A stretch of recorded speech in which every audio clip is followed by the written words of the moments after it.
আমরা আমাদের আশেপাশে যতগুলো আদিবাসী গ্রাম আছে সব গ্রামে গিয়ে সমস্ত মানুষকে বুঝিয়ে আমরা আসবো যে আগে ফর্মটা যেন ওনারা পায়, কাছে যারা আছে তারা যেন ফর্মটা পায়, বাচ্চাদের ভর্তি করতে হবে, বুঝলাম। আর তার মধ্যে হচ্ছে আমাদের বিশ্বনাথের জন্মদিন আছে 15 তারিখে, হ্যাঁ পরশুদিন, হ্যাঁ 15 তারিখ। তো এই বিষয়ে একটু জানিয়ে দেওয়া যে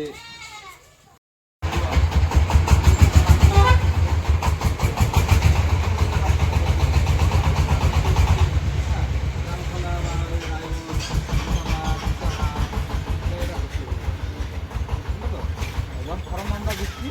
গার্জেনগুলো যখন আসছে ফর্ম জানিয়ে কিন্তু এদের ওরা বলে দিচ্ছে, এবার কাছে এই যে গ্রামগুলো আমাদের আছে এটা কিন্তু জানতে পারছে, হ্যাঁ তুমি এটা গিয়ে আমাদের আমরা ফর্ম সেটাই আমরা সবাইকে আমরা জানাই, তোমাদের যখন কিছু আসে একটু জানাই, হ্যাঁ আমরা